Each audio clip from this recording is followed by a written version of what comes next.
You know what? I know what it's like to be alone, not just alone, to be lonely. And when I spoke out, how it helped a lot of people who were isolated. That made it easier to be open about just about everything. And I gotta tell you, seeing it help so many other people. They're like, oh, I'm not the only one. Oh, there is someone now. It's okay to be honest about this. Okay, there is. I know it's like a PC term now, but there is a safe space out there. I've noticed unfortunately, with a lot of religious people, they kind of need to have all the answers. There's not a lot of comfort with uncertainty, right? So they need to actually absolutely have an answer of why things are the way they are. And when something or someone comes along whose very existence, without even trying, questions that, they don't adapt their narrative to the new data. They punish that person or that group of people for existing, really. Wow. They try to force them back into, like, either erase them or force them into a category that they really don't fit into. The Grow Dialogue podcast is a liberation project that explores equity, inclusion, belonging, conflict resolution, and culture in the workplace and beyond, including in our personal relationships, families, and communities. Each week, my co-host, Mariella Marie, and I will bring you insightful guest interviews and artistic expressions curated to amplify emerging voices who are sharing practices that support society's transition to a more collaborative, just, sustainable, and liberating coexistence. We live during a time when divisiveness and polarization dominate the social, economic, and political discourse. In response to this reality, and empowered with the skills of authentic dialogue and systems thinking, I created an anti-oppression framework for social sustainability called Theory of Indivisibility to help illuminate a different path forward. Our hope is that these conversations and calls to action will ignite tolerance and empathy and provide guidance for our global listeners who want to actively engage in ending all forms of oppression while creating thriving relationships in the workplace and beyond. I'm Dr. Sundiata. Let's grow dialogue. All right, Nth, what's up, my friend? How are you today? Today's good. How about you? I'm doing well. So happy to have you here on the Grow Dialogue podcast. So happy to be able to share your story with our community, our listeners, our watchers, and just for them to again just learn more. As you know, they come here to learn, and we've had some really interesting guests. So I'm happy to have you a part of that flow. So again, thank you for being here. Excellent. Thank you for inviting me. Indeed. So let's jump right into it. I like to start out by, asking our guests, who are you? How do you define yourself? Yeah. So the name is Nth Bar-Fields. I've been really mostly involved in social entrepreneurship, trying to help organizations and people who want to honestly make this world better, either in terms of better for humanity or for the planet in some way. That's chiefly what I've been doing. As for who I am as a person, I guess that's always a complicated question, right, to answer. I guess simply put, born and raised in the United States, joined the Navy, and got to see a good part of the world and realize just how much culture impacts who and what we are and how we identify ourselves. Sure. And then later on in life, biology impacted and informed quite a bit more, in my case at least, which is of course what we're here to talk about today. Awesome. So let's see. So with thinking and leaning more into that, you talked about being in the Navy and in biology. One of the things that I've been curious about just from following you, online and on social media, is your education. Could you share a little bit about your educational background? Yeah, sure. Went to public high school, and I started out considered to be learning disabled. So I was always like a few years behind, and from K through 12 until like around 10th grade, when I was around 14 or so. And all of a sudden, a teacher noticed that that's not right.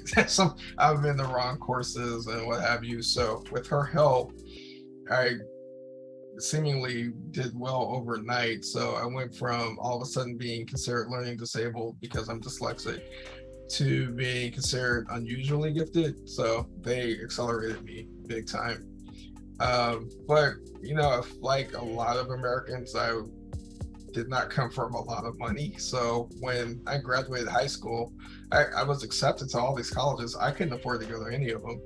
So I joined the Navy. I took the ASVAB, which is their placement test. I got a perfect score in that. They told me the only option I had was to be a nuclear engineering tech. They were like, yeah. Wow. That's what you're going to be doing.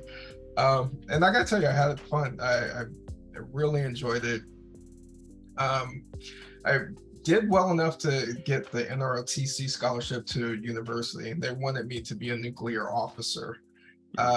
Unfortunately, the academic tests were fine. The medical was a little questionable, and I was honorably discharged. But by then, I was already at Cal Berkeley, where I was studying chemical engineering. I was originally a double major for chemical engineering and nuclear engineering, and then I switched from that to biomathematics, but it wasn't at Cal Berkeley. By then, I was at MIT. From MIT, I was originally, I was chemical engineering very briefly, and I realized this was not my passion. It's a useful branch of engineering to know, because it applies to everything you can imagine. But I was really more in the math at that time, and specifically biology, applying those two together. So I wound up doing biomathematics, and unfortunately I was really, really close to graduating, but I had to walk away for a variety of reasons. Because at the time I was actually homeless, working 40 to 56 hours a week and going to school at MIT. So all that, it was a lot to do. Yeah, it was. But after that, I wound up getting a whole bunch of certificates in a wide variety of things. So I've got certificates in biotechnology, and data analysis, and program evaluation. I could just go down the list. I don't want to bore your audience. Yeah. And I found, a great niche for applying all of them to a wide variety of projects, because along the way I've met such a wide variety of people with really fascinating minds, and you're one of them. I saw you online, I read your art. I'm like, okay, this guy's thinking. He's not just here to exist. He's actually got a mind on him, and he wants to do something that's useful. So using those resources that I've acquired over the years, I've been able to apply it to a wide variety of things. And I've worked for think tanks. Idea Connection is probably the best known one, although I think they've recently been bought out. I worked for the YP group. I could go on and on. I don't want to So no, I mean, I find it fascinating. So basically, you went from being told that you were learning disabled until you were in the 11th grade, pretty much. Yeah. And then you ultimately ended up at MIT. Yeah. And for undergrad at some point in your undergrad journey. Yeah, it was hilarious because my teachers at the time, a few of them, they liked me as a person because I didn't get in trouble, but they really thought I was slow. They couldn't see past this exterior, because I went to a predominantly white school at the time. So race did play a factor, but once I started acing the tests that were put in front of me, and to start making the school look good, then all of a sudden they were like, oh well, yeah, well let's help him out. Wow, the politics and everything, right? Seriously. So even with not ultimately not being able to finish up at MIT, you were able to go on and get certificates and things like that. So not having a quote unquote, bachelor's degree or undergrad degree in any way, has that slowed you down? Have you felt like has that been an impediment to your journey? Well, I do have a bachelor's degree. Okay. But I definitely. Where'd you get it from? You got it after you left? No, technically, honestly, I did not know this. The Department of Education has decided that if you go through the nuclear engineering program, it is the equivalent of a bachelor's. So I was like, oh, okay, fine. All this time I thought I didn't have one. It was very. And that's from the through the Navy going through that program. Ironically. Wow. Okay. I did not. It was such a surprise. I'm like, all this time I getting creative with it. So I definitely had to come up with let's call them nonlinear approaches to getting professional jobs, especially the higher paying ones. Once the door got open and I started getting a reputation for being able to actually solve, at the time, technical problems that other people couldn't, they didn't care. It was just my name and the references that I accrued. But yeah, definitely starting, it was a bit of a hurdle. Okay. So you also mentioned that, a part of your work in the world is you say social entrepreneurship and helping people who are doing good in the world. You'd like to help support, amplify their work in some way. I want to know, like, when and how did you get clarity on knowing that this was your purpose? That is a great question. And it's a really intimate answer. It actually connects to the teacher who helped me, right? So here I was, this kid who had this talent and this passion, and I was facing a lot of bureaucracy, a lot of red tape. And I didn't know how to navigate it. I knew what I wanted to do, but there were so many roadblocks in my life to get there. This teacher comes along. She was my math teacher. It was her first year teaching in the United States. So she didn't come with a lot of the cultural baggage that people normally come with when they're born and raised here. She and we put our brains together and we came up with a game plan to get me from A to Z. She was a champion for me. And I realized that's what a lot of people need. They need a champion. And I was like, okay, well, what can I do in that regard, right? Sure. After a little brainstorming and research, I realized a lot of things what people need is funding for their projects. Because there's so many gifted and brilliant projects out there that can be humongous game changers for addressing hardship and other things like that. But they're not I say they're not capitalist friendly. So people are like, well, where's the profit in it? They don't see the social profit that we need. So I found grants and stuff like that for them. And, I started building a career as a grant writer, and then also start connecting with people who had other skills that these people that I wanted to see level up to the next stage in life. What they would need: marketing, legal research, business consulting, IT development, so forth and so on. And it's sort of like I used to say, whoever we're working with, they're Robin Hood, we're their band of merry men, right? So we bring all the resources they need, and then we can get them to where they need to go. And hopefully they will pay it back and really do something great for this world to make it easier for all of us, because we definitely need heroes nowadays. Indeed. And I appreciate that pay it forward energy behind your story that you just shared.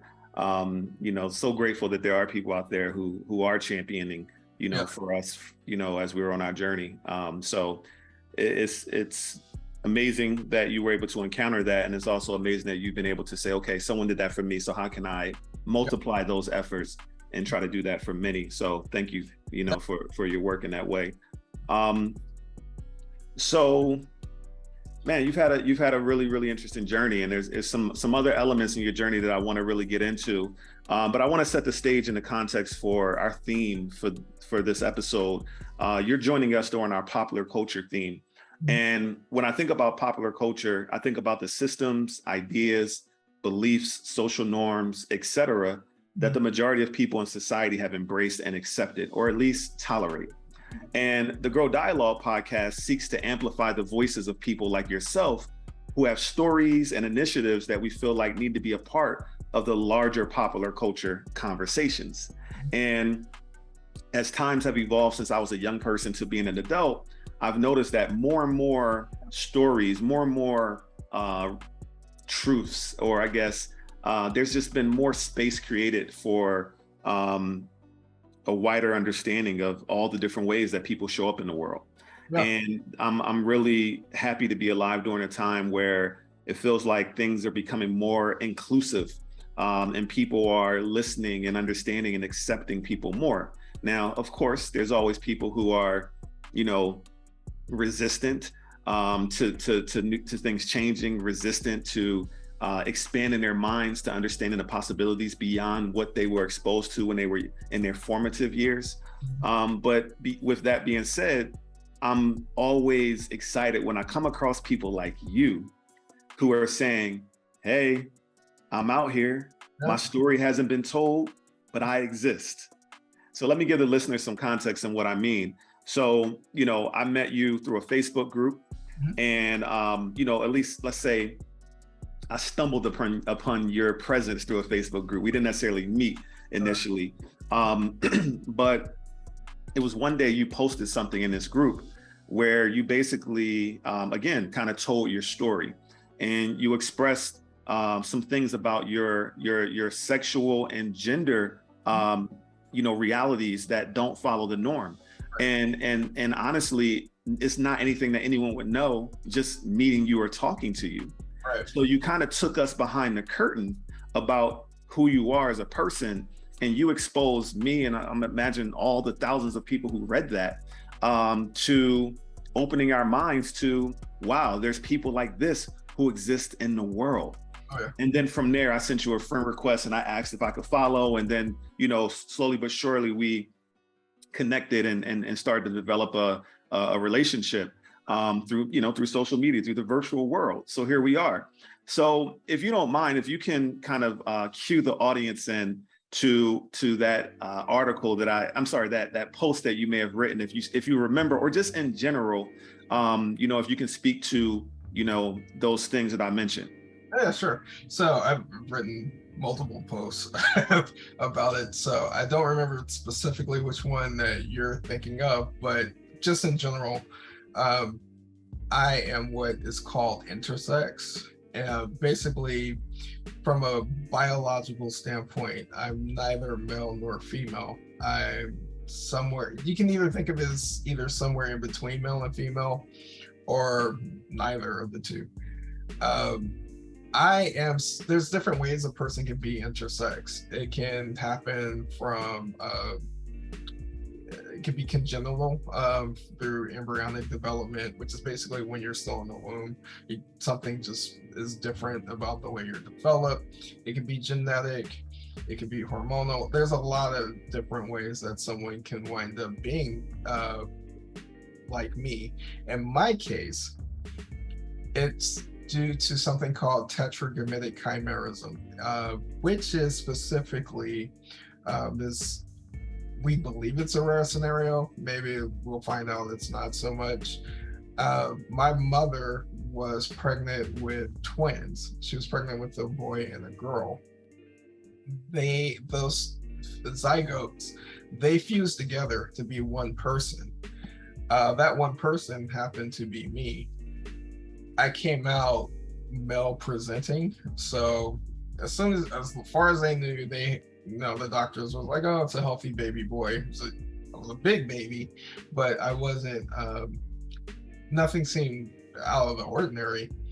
But as, I developed, there was definitely some peculiarities that seemed like there might be something going on that's a little bit different.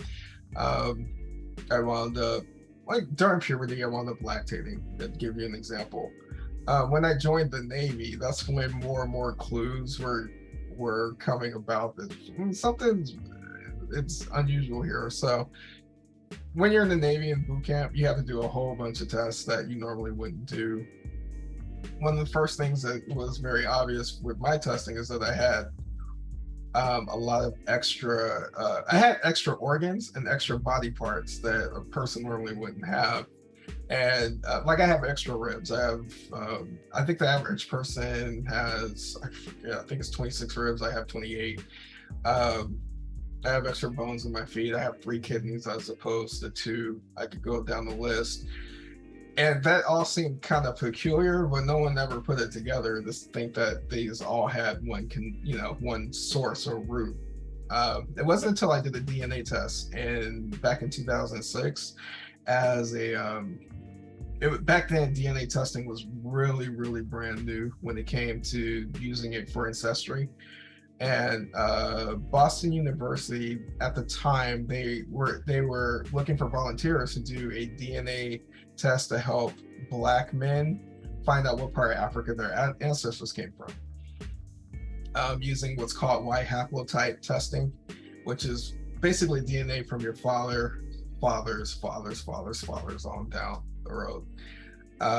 When I did it, I volunteered, I did the oral swab and everything.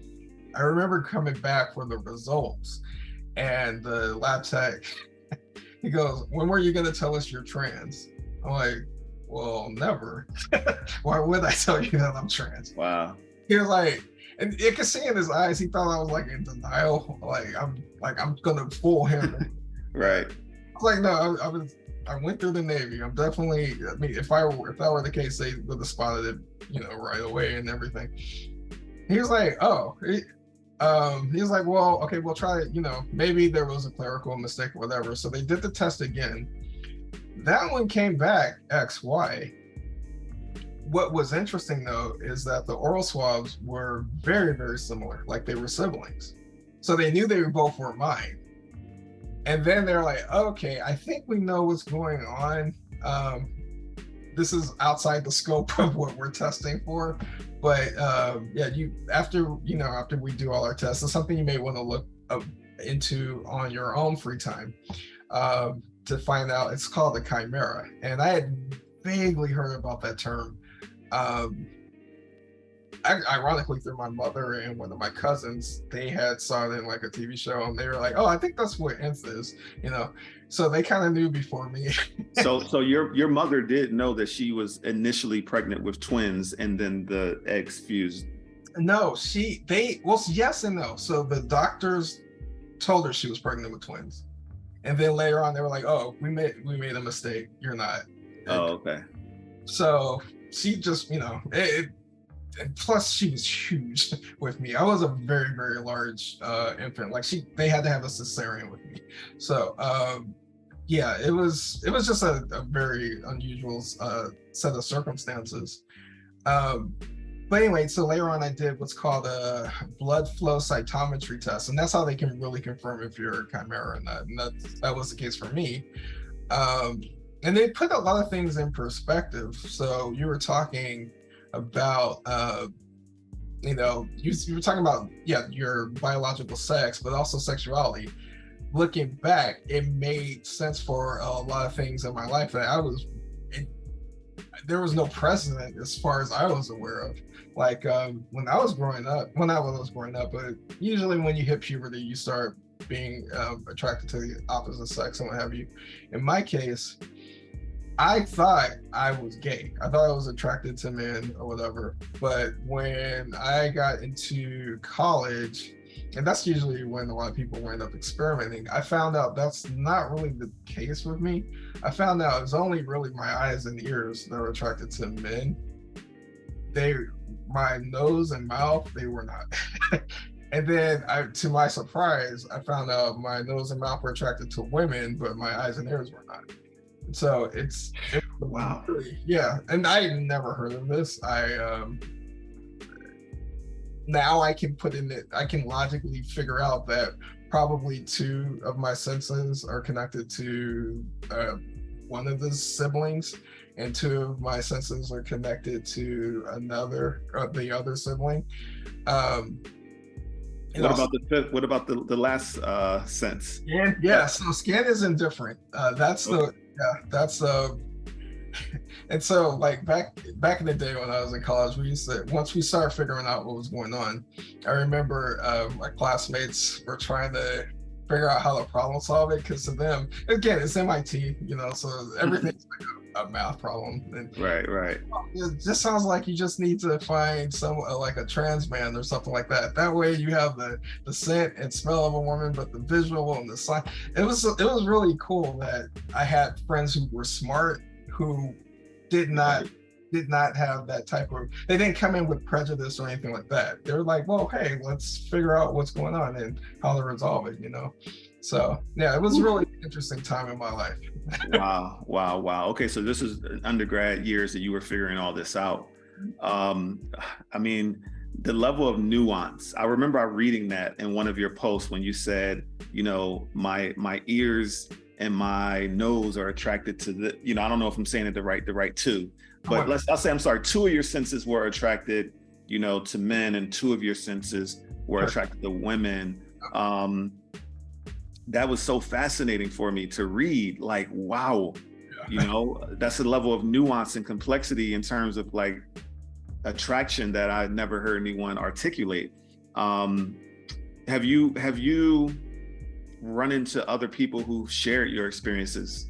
I have not. The closest I came to was a lady who, she said it was the same thing, but after a few conversations, we found out she didn't. It's more like she's attracted to men, she just hates men, because there can be a difference, right? You can be sexually attracted to a sex or an individual, but not actually love them. You can actually despise them, and that was more the case for her. Everyone else, no, I haven't. I'm sure there's other people out there like me. I've never met them. I have a suspicion that there may be quite a few people who it wouldn't even dawn on them to articulate it that way, or they've never had the opportunity to find out. Because again, like I said, when I was growing up, I grew up in a Christian conservative family. Definitely gay was a sin. So I never even, like, I knew I had attraction to males, but I was never going to act on it. So only thing I knew is like what you see. I never was even close enough to pick up a scent or taste or smell or anything like that. So I was just going by the two available senses, and so for me, everything was saying, oh yeah, you're gay, and you're male, so a male attracted to a male equals gay. Later on, you find out you're not male, you're intersex. Then later after that, you find out it's not really sexual attraction to males all across the board. It's all these other nuances, but it is sort of like, that is scientific experimentation, right? You get a lot of new data points, and you try to synthesize them to get a keen insight of what's going on. A lot of times what we see more often than not in real life is people, they only work with the information that they already agree with, and the information that comes in that is uncomfortable or they don't like, they just ignore or throw out. And I'm not shaped to do that, so that's one of the challenges. Because we're always evolving, we're always learning. For me, I didn't know about intersex people growing up. I heard the term hermaphrodite at some point in my coming of age, but it was never anything that I've really processed or understood, like to what percentage of these people were walking around the earth. It was like, I don't know, they seemed like a rarity, I guess. Like a cyclops or something like that. Yeah, just something that every once in the blue moon may pop up, but didn't give it any thought. And as I got older, and my awareness grew around differences in gender and sexuality and different ways that people manifest and show up in the world in these ways, I probably didn't come into these understandings in a real way until I was in my 30s. But once that happened and intersex came across my radar, I actually started doing some research and just looking it up. And I think somewhere I read that like 1 in 2,000, and you please correct me if I'm wrong, but like 1 in 2,000 people are actually intersex. Do you have any numbers off top that you know about? I do. And the number keeps shrinking because testing keeps getting better. So back in the day, it was like 1 in 1,000 to 1 in 2,000, depending on how, because back originally it was true hermaphroditism, and there was what they call pseudo hermaphroditism. So what they call a true hermaphrodite was a person who had both external sexual organs, right? And then pseudo hermaphroditism, it was somewhere in between. You had characteristics, outward characteristics of both genders, but you only have one sex organ from one gender or the other.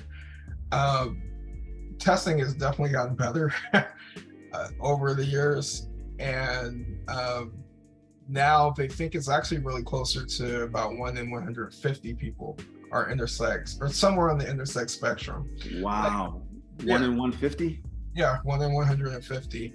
Wow. To give you an example, I would not have ever registered as such 25 years ago, because it wouldn't even dawn on them to like test for ovotestis or ovaries for someone who, I mean, you're born with a male sexual organ, you look male, that's enough, right?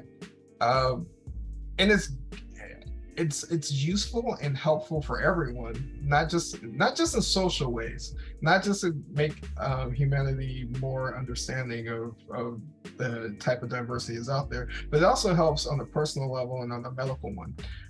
I do have to worry about ovarian cancer. That's information you want to have. No matter. Can you speak to ovotestis? Because I don't think you mentioned that to this point. I do remember reading that. Yeah, so we're familiar with testicles. That's what people with Y chromosomes, mostly people with Y chromosomes have. There are some people who are only XX that have testicles. And then there are ovaries, which is what we usually associate with XX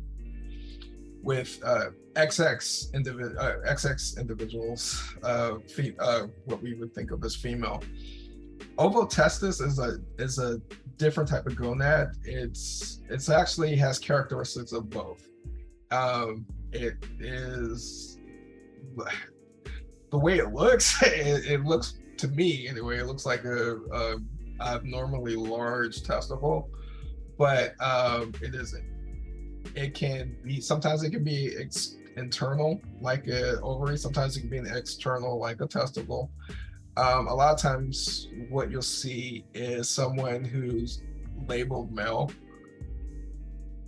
they were born with one testicle, and the other one, they're just like, oh, it hasn't descended, it's up in there inside their body. But often that's not the case. It's not a testicle that's inside them, it's an ovotestis, is what we're finding out.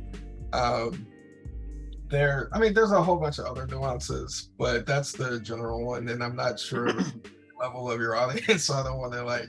Yeah, no, this is. I think you've given them a lot to chew on in terms of just the process, and what you're sharing. And I appreciate the nuance, because I think that just in general as a society, I think that one of the ways that we move closer to, the liberation, that I think that most people desire, is moving away from, I guess these binary ways of thinking, these very concrete ways of thinking, and really understanding that we as humans and most everything else exist on the spectrum. There is no concrete way of being anything, and nature in general, like everything exists on the spectrum. And then even if something shows up as polar ends of that spectrum, there's a wide range, and most of every other manifestation of, in this case, we're talking about humans, are somewhere in between. So this is why this is such a fascinating conversation to me, because I believe that, a part of us getting liberated, a part of us getting free, a part of the world being more compassionate and caring for one another is expanding our understanding and acceptance for all the different ways that we show up. And most importantly is understanding ourselves, because you walk through this earth for many years with question marks about who you are. And we're fortunate to live during a time where there's answers. The science has evolved to a point where there's answers.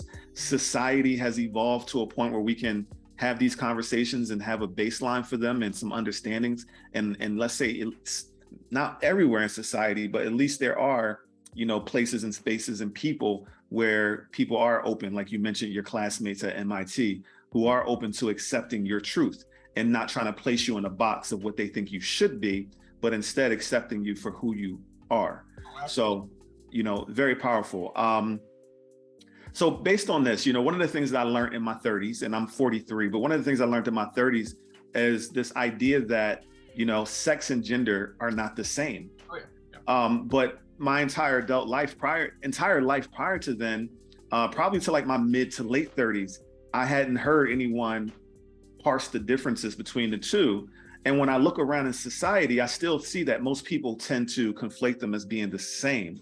But when I think about people like you that are in the world, and also just the other knowledge that I've gained from meeting so many other people who are on the LGBTQIA plus spectrum, it's opened my mind to understand that, there's a difference between gender and sex.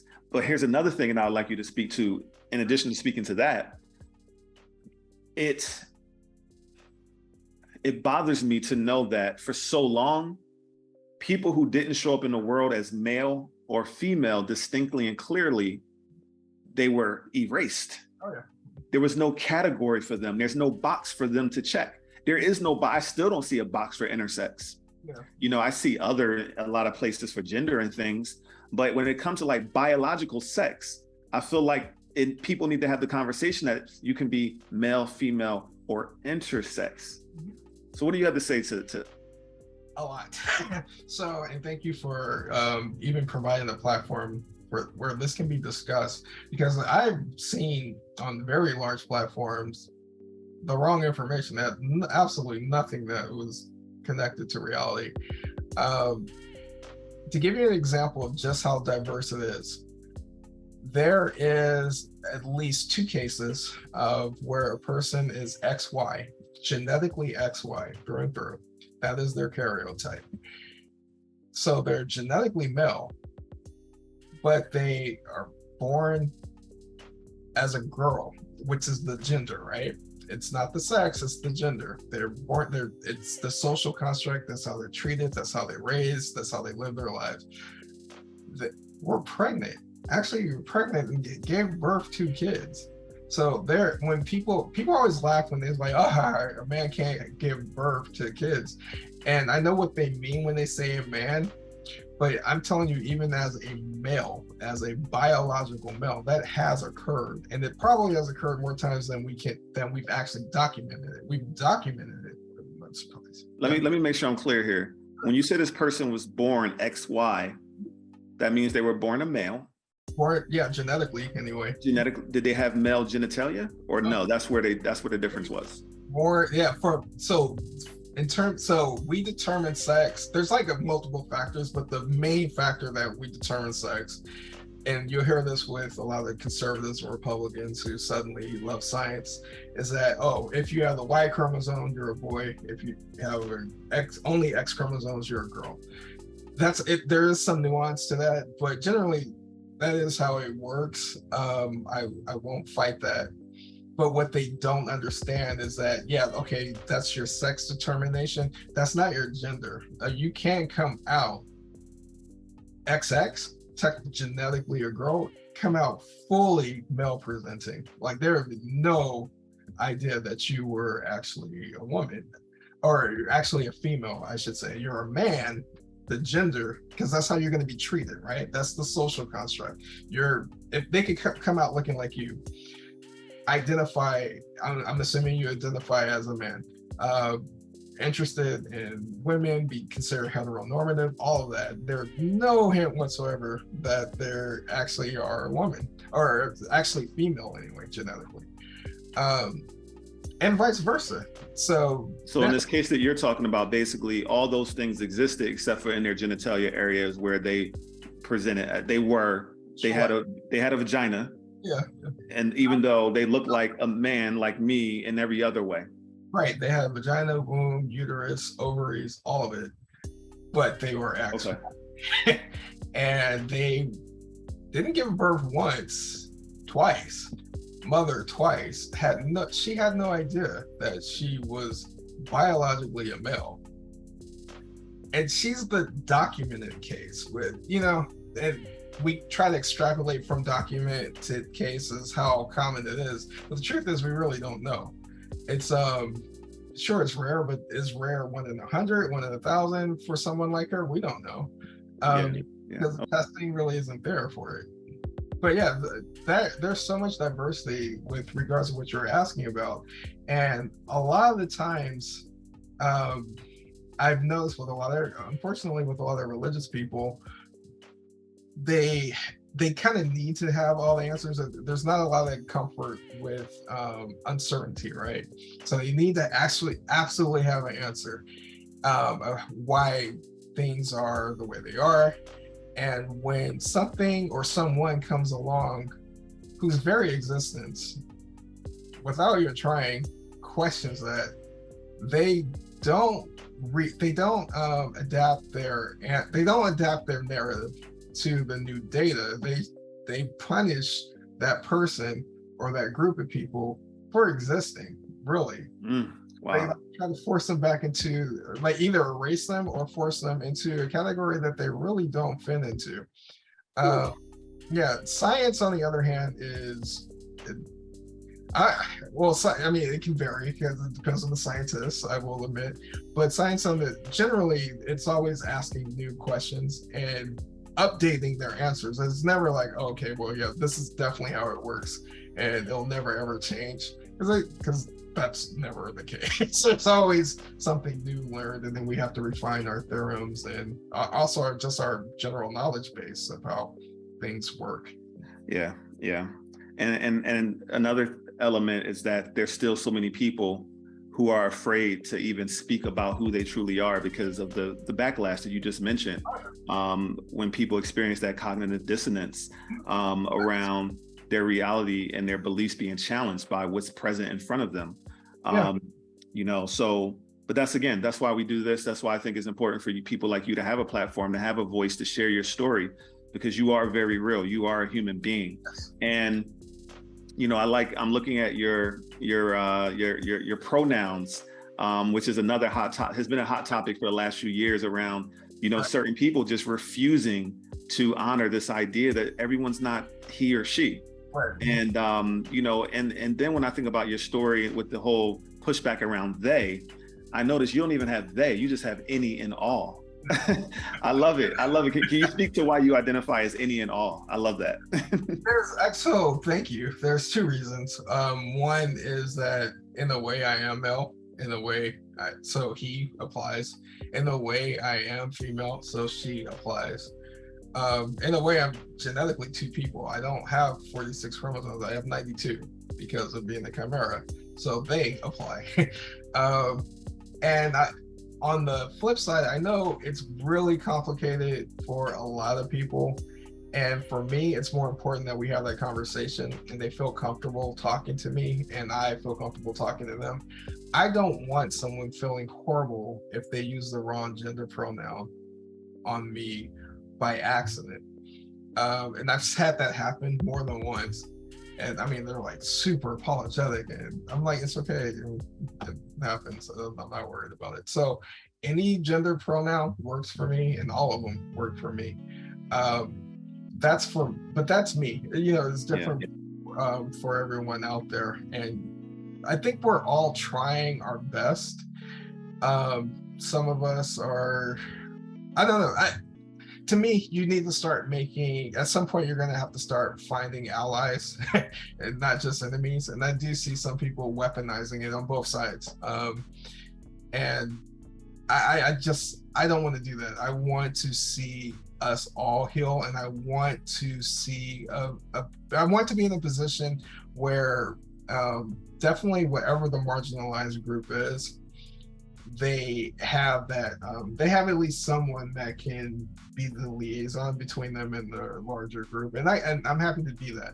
And it's not just me, there's plenty of others. So that's basically why any and all is basically, it's me saying you can't get it wrong, because depending on how you look at it, you're probably right.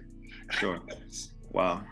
I mean, so the next question I was going to ask, I feel like you kind of spoke to it a little bit, but, I just wanted to ask, if you could share your vision for the future as it relates to, this topic, in terms of gender and sexuality and sex and just, how it's all held in popular culture. Sure. Well, it's so fascinating. In my case, I think if we do this right, the future will look a lot like the past, which is so odd to say. Gender was not as concretized in very past cultures as it is today. It's almost any indigenous population. Actually, I'm not going to say almost. I will say any known indigenous population. They had no problem with the whole concept of there being gender roles that were outside the scope of the two binary bins, right? They may have had different terms for it. Sure, they may have called them two-spirit or Mejia or something like that, but it was fine. And then if you look at, it's so weird, like if you look at a lot of mythologies, they talked about intersex people, they talked about transgender people, and so many other things that we haven't even seen quite yet, but it's probably going to happen in the future, just the way science is going.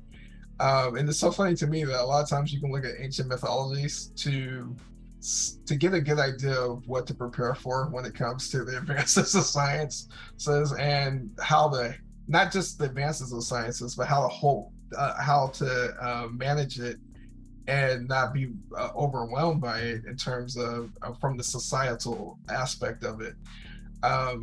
I'm hoping, to me, I would love it, absolutely love it, if we can just get beyond all social hierarchies, because that's what that always boils down to. You need to be better than somebody else in the social hierarchy.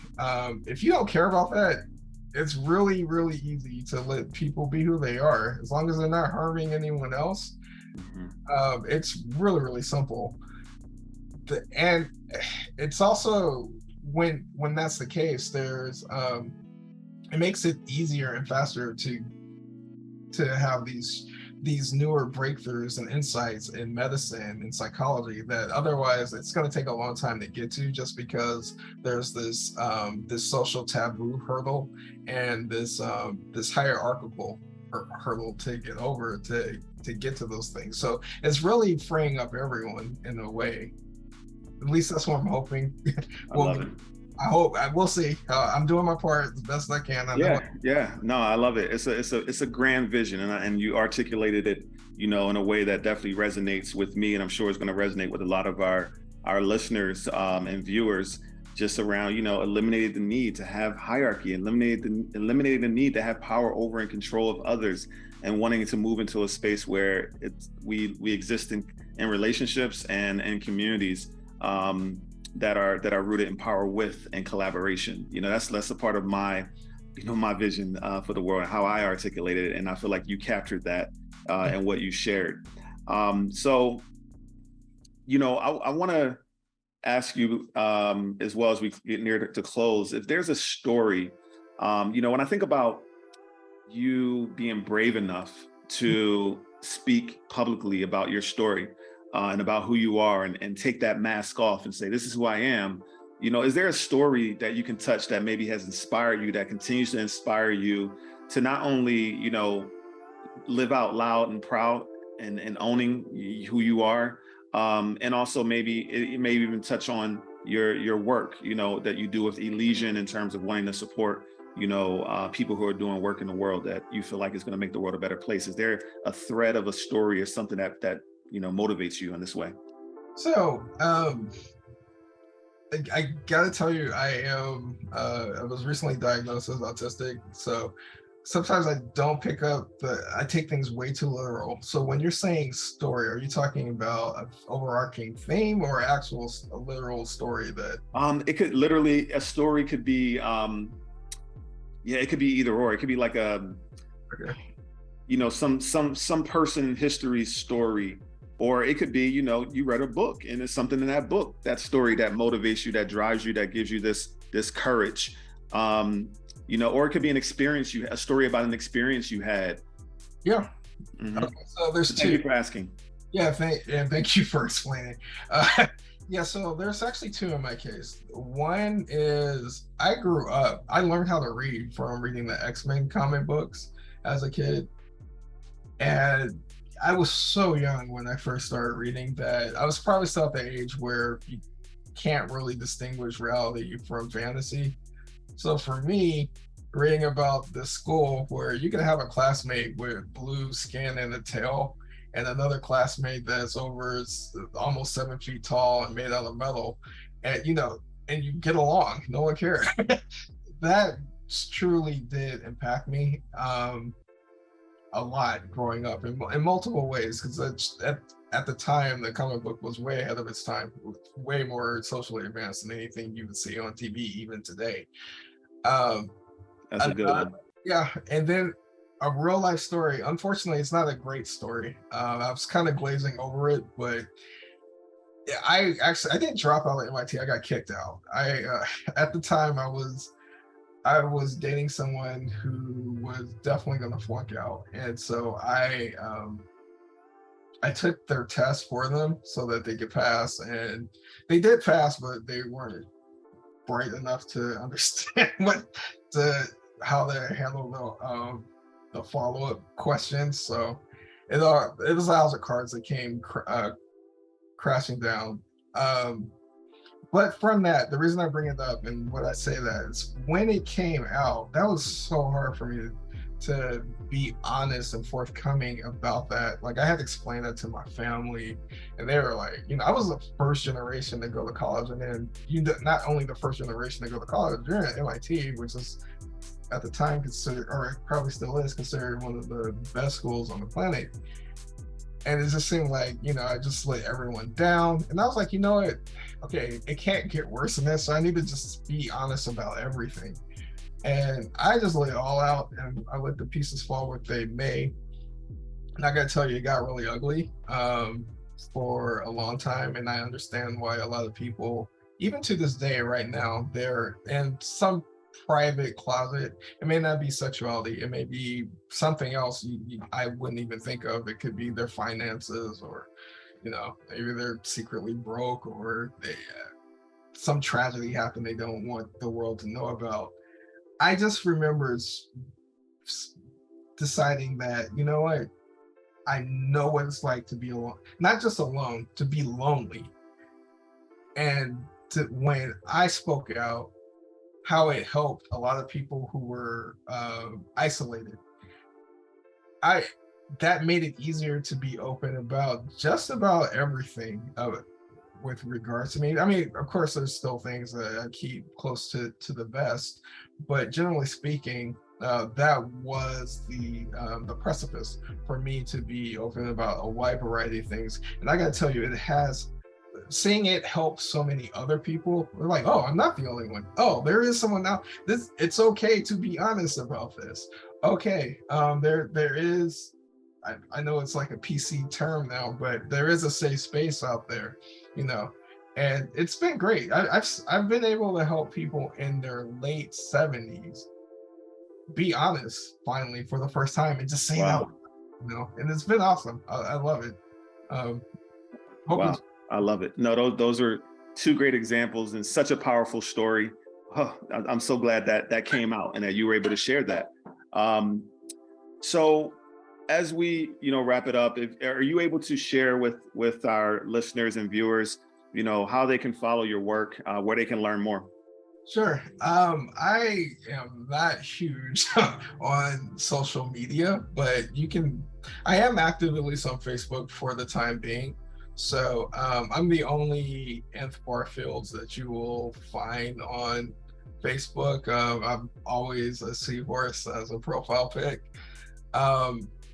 You can also follow the organization that I've been talking about that I co-founded to help lift up people who I personally think they're going to be the superheroes we need going forward. And the organization is called Elysian Trust. I will spell it. It's E as in Echo, L as in Lima, Y as in Yankee, S as in Sierra, I as in India, A as in Alpha, N as in Nevada, and then trust.org. We have a public page on Facebook that's very active. You can definitely follow us there. You'll learn I'm more about what we're doing rather than about me personally. So you'll definitely see more like the success stories and the things we're working towards and the things we've accomplished already. And yeah, I'd love to hear from you. You can also email me at nth@elysiantrust.org. I'm very fast to respond to emails generally there, unless I'm, battling a virus or something. Awesome. And we'll put all that in the show notes, so no worries. But I appreciate you spelling it out, but we'll definitely drop it in the show notes. Of course, yeah, for that note. Yeah. And we'll go from there. So, wow, such a powerful show, such amazing, information was shared. I'm so grateful, for your time once again, Nth, and just much gratitude and also just wishing you continued, growth, evolution, and success as you continue to make a positive impact in the world.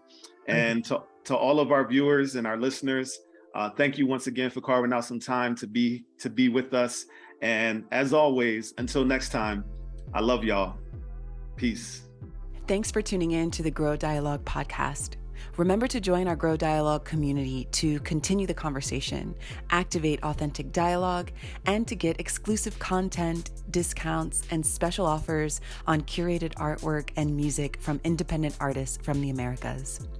Check out our show notes for more info and visit www.growdialogue.com to join our live events. Don't forget to support us on Patreon. We really appreciate your support.